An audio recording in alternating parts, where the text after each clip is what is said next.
reality is tough to accept at times. That's just the truth. Sometimes it's hard. It's easier to accept a fantasy. It's easier to accept imagination than it is to accept reality. Because reality is in your face. You know, reality is here. Reality is what is. Imagination is more than likely what you want it to be. In reality,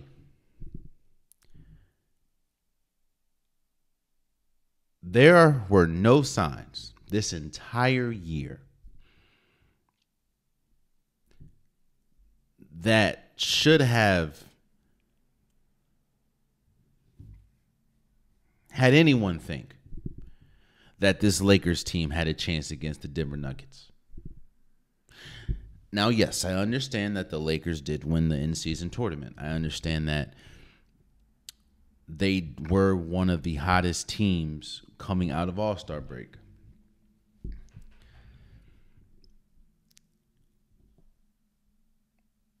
But kind of like with the Suns, when we talk about roster construction, when we talk about road distribution, no one should have thought that this LA Lakers team had a chance to beat the Denver Nuggets. Even that stupid argument that was going around saying, "Oh, the Lakers should want the Denver Nuggets in round one." What? If you're gonna see the Denver Nuggets, it should be round one when they're just getting going.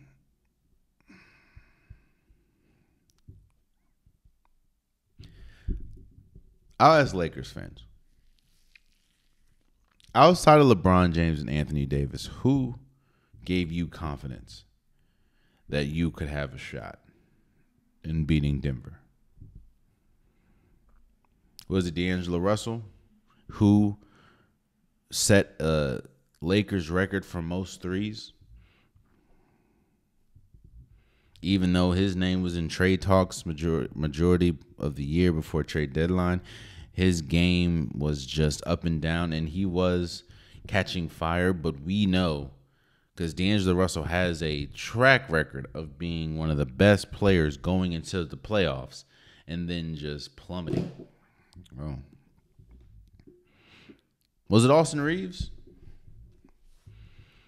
who had one of his most inconsistent years this year?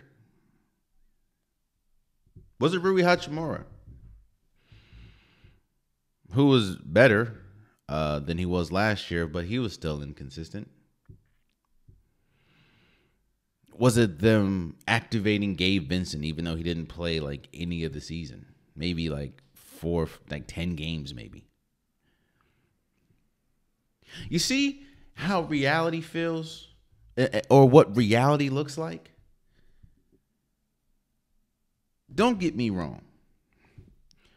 I do think that this Denver team is flawed. And I think that this Denver team, there are avenues for them losing a playoff series, whether that's in the NBA Finals, whether that's before. There is an avenue for them losing, especially when you see the health of Jamal Murray.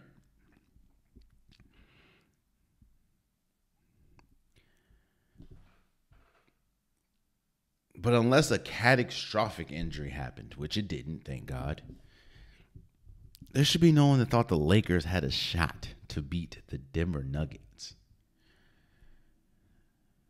On top of that, the Lakers are like 12-1 in the last 13 games or something like that against the Lakers are 1-12 in the last 13 games against like the Denver Nuggets. And most of those games, they had seismic leads and lost them. Like I said, going into the season, like I said in the middle of the season, like I said going into the playoffs, the Lakers can't shoot. The Lakers are not reliable three-point shooters. You're relying on Spencer Dinwiddie to shoot the ball?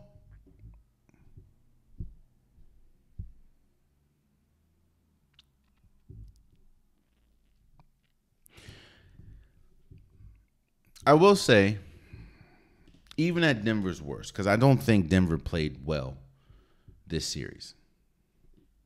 In fact, the numbers kind of back up. Outside of them winning, obviously, the series 4-1, the numbers kind of back up that the Denver didn't play. They had an astronomical amount of turnovers. The Lakers led majority of this series. LeBron James was playing great. Anthony Davis was playing great.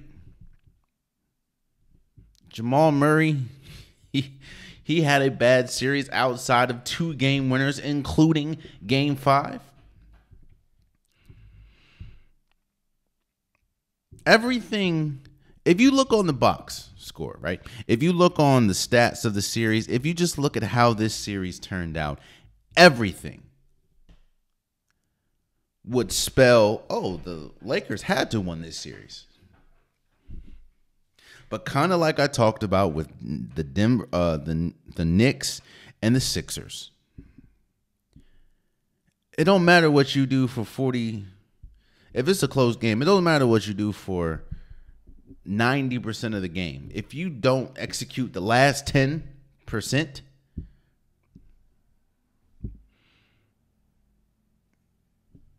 yeah. I don't think this is LeBron's last game, obviously. As a Laker, I think the only way LeBron leaves the Lakers is if his son goes somewhere else.